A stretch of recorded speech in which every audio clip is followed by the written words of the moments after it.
The marketing campaign for Deadpool and Wolverine is the best one we've ever seen, and today on Mr. Headcannon, I'm going to prove it. Marvel announced they were making a Deadpool movie in December 2017, shortly after Disney bought Fox and acquired the rights to all their characters. However, we had to wait 4 years because we didn't know what the story would be or how the character would be integrated into the MCU. The advertising campaign only started in September 2022 with this announcement. Hey everyone, we've been working very hard on the next Deadpool film. Ryan Reynolds sat in front of a camera and explained that it had been very difficult to come up with new ideas for the third Deadpool movie, so they went with the most obvious choice, including Hugh Jackman's Wolverine, something fans had been asking for years. In this first announcement, we don't even see Hugh's face. We only see him walking in the background and we can hear his voice. But that was enough to confirm that the character would appear in the next Deadpool movie. I'm a little turned on. This announcement was completely different from what any Hollywood studio usually does. Marvel didn't wait for the Super Bowl, Comic-Con, or any major event. They used social media, where the target audience for Deadpool and Wolverine actually is. And they didn't even post the video on Marvel's social media. They posted it on Ryan Reynolds' YouTube channel. Because Ryan doesn't just act. He is one of the producers of Deadpool and Wolverine. That means he's in charge of a good part of the marketing. And yeah, I'm sure he posted this video on his account to gain subscribers. But the strategy worked. Fans got excited, everyone started talking about the movie, and the video promised to keep the tone of the previous two films. The video closes with "I Will Always Love You" by Whitney Houston, a love song, referring to the bromance between Deadpool and Wolverine. But in the subtitles, they changed the lyrics to say, "I will always love Hugh." Didn't you notice? The next day, Ryan posted a second video, reassuring the audience that they knew what they were doing and that they wouldn't touch the story of Logan. This was very important because Logan is one of the most highly regarded superhero films ever, and resurrecting that version of Wolverine for new adventures would have been a mistake. But they didn't tell us anything else. They didn't even reveal the title of the movie. In this shot, we see the Deadpool logo pierced by Logan's claws, but there's no title. They saved that for the Super Bowl. In mid-2023, Ryan posted the first official photo from the set where we could see Deadpool and Wolverine wearing new costumes. Deadpool had a slight redesign with brighter colors than in the Fox films, but what broke the internet was Logan's design. Hugh Jackman was wearing an accurate comic book costume for the first time. He still didn't have the mask, and his arms were covered to protect Hugh, who suffers skin cancer, but we had never seen anything so comic book accurate. It's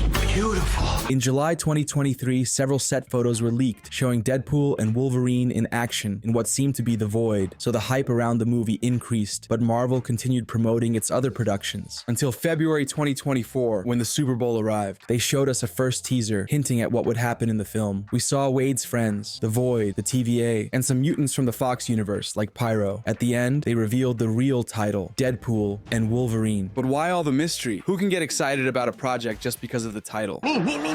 Deadpool and Wolverine is not an adaptation of a specific story, like Secret Wars, which generates hype because comic book readers already know what happens in the original material. In the case of Deadpool and Wolverine, the title confirms that this won't be a movie only about Deadpool, but rather a shared film with two protagonists. Wolverine won't make just a quick cameo and disappear, and he won't appear at the end of the second act like Andrew and Toby in No Way Home. He will be key to the movie's development, as important as Deadpool. Sean Levy, the director of the movie, confirmed this in interviews, saying this movie is not Deadpool 3 because Wolverine is the co-protagonist. That's great!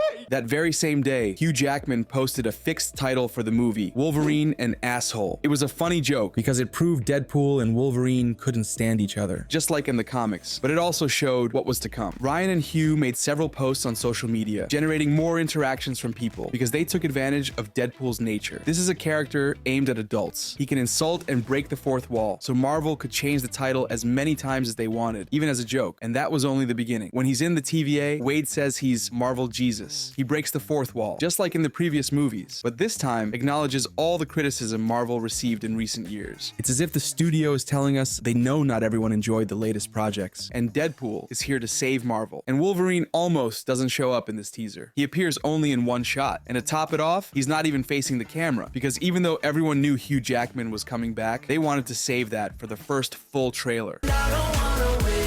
This was the trademark for the entire Deadpool and Wolverine marketing campaign. With each new glimpse, they show us a little bit more of the movie, but they always leave us wanting the full meal. If they had shown everything on the first trailer, the hype around the movie would have dropped significantly. But now, hype keeps rising. The first teaser worked so well that it became the most watched trailer ever, surpassing the trailers for No Way Home and Endgame. It reached 365 million views across all platforms in its first 24 hours. A good part of that was due to the Super Bowl views, but it was an incredible record. record. I'm the best. From then on, the internet was filled with rumors about possible cameos from the Fox universe, and Marvel released several promo arts for the movie. We saw Wolverine wearing the mask, the Deadpool core, and several images of Deadpool teaming up with the Avengers in different universes. But these were promo arts, not images from the actual movie. We all got turned on again in April when Marvel released the first full trailer. It gave more details about the story, showed the villain and several mutants from the Foxverse, and we finally saw Wolverine in action. We still didn't see Hugh Jackman wearing the mask, but they confirmed there would be insults, cameos, blood, and sexual references. I'll be damned if I didn't get really turned on. As in most Marvel projects, there are several scenes meant to be watched in slow motion so we can analyze them and make crazy theories. Is this the Fantastic Car? What happened in this Wolverine's universe? Is this Elektra's arm? Who opened this portal? There are also nods to comic book readers, like this reference to Deadpool's creator, Rob Liefeld. They used the same strategy as before. They gave us more, but not everything. We still don't know why the TVA needs Deadpool's help, why Wade is going to find Wolverine, or if Agent Paradox is good or evil. Starting in May, the marketing went crazy. On May 20th, Ryan Reynolds released a collaboration with Headcannon. The ad looks like an exclusive scene from Deadpool and Wolverine, where we see Logan attacking Wade in a forest, but Wolverine can't extend his claws because Deadpool used his adamantium for the new Headcannon cans. Not funny. Being an R-rated project, Deadpool and Wolverine can advertise all kinds of products, including alcohol. This would never happen with a Spider-Man project because Spider-Man is a hero for the general audiences, for everyone, including children and teenagers who technically shouldn't be allowed to enter cinema to see Deadpool and Wolverine. Although we all know that's not going to be the case. Heideken had already collaborated with Marvel for Quantumania, but they had to make it super clear that that beer didn't have any alcohol. With Deadpool and Wolverine, they don't have that restriction because this Wolverine is an alcoholic. You were drunk. And things got even better. On May 20th, Marvel also released several videos to announce the ticket sale in the United States. In one of these trailers, we see Hugh Jackman giving Ryan an envelope, and in the envelope, there are 2 tickets to see Deadpool and Wolverine. In another video, Hugh, Ryan, and Sean Levy give an interview and talk about the possible cameos that may appear in the movie. They didn't reveal anything new and didn't confirm anything. But this marketing campaign is completely different from No Way Home's. Do you remember how Andrew Garfield denied his involvement in that movie? We all hoped he was lying, but there was no way to confirm it, not even when we saw an 8K video with Andrew dressed as Spider-Man. There was a slight chance it wasn't true, but in this case, Ryan Reynolds is directly responding to fans' expectations. People want to see cameos, and the actors publicly talk about which cameos may be in the movie. It's good publicity. On May 30th, Ryan posted a video showing the Deadpool and Wolverine popcorn bucket. I'm not going to describe it because these images speak for themselves. What I will tell you is that Ryan had been saying for months that they wanted to do something special with the bucket. They noticed the buzz on social media when people saw the Dune bucket and wanted to do something better, and they did it. Who would have thought people would be talking for days about the design of a popcorn bucket? It's something only Deadpool and Wolverine could achieve, because Marvel wouldn't allow a family-friendly movie to have a bucket with this design. Of course not.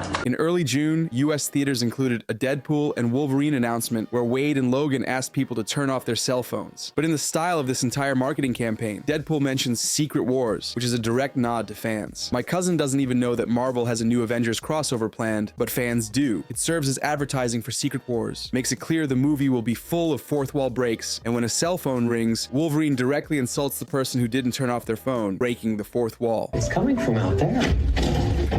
Hey, Pub, you're in a movie theater, not the cough room in your mom's nursery. And that's not all. On June 8th, Ryan released a new teaser to celebrate Best Friends Day. It's a reference to Deadpool and Wolverine's relationship, and although most of the clips were not new, there were some new shots, like Lady Deadpool's legs. They played with the music again, because the song in the background is Red and Yellow, a parody of Wiz Khalifa's Black and Yellow, and a reference to Deadpool and Wolverine's colors. I get it. On June 28th, Ryan released a new teaser for the movie, this time including a cameo of Tyler Maine's Sabretooth, who had debuted in X-Men 1. We hadn't seen him since then. This raised the hype even more, because if they are showing these cameos in the teasers, it means that all the theories are true, and we are going to see a real cameo extravaganza in Deadpool and Wolverine, unlike Doctor Strange 2. Sabretooth looks awesome, although it's a shame they didn't include his fangs. Maybe they can justify it by saying this Sabretooth is a variant. I don't buy it. Days later, the Deadpool and Wolverine press tour began. Ryan Reynolds, Hugh Jackman, and Sean Levy are touring the globe, talking about the movie, and they even showed 40 exclusive minutes in some countries. I'm not going to talk about what was shown because it would be a huge spoiler, but the first impressions from people are fantastic. The viewers in Shanghai are saying Deadpool and Wolverine has a similar or superior level to Endgame. Obviously, you have a tendency to overreact! Hearing all this good buzz about the movie, it's possible Deadpool and Wolverine can save Marvel. I tell you how it can do it in this video. Bye.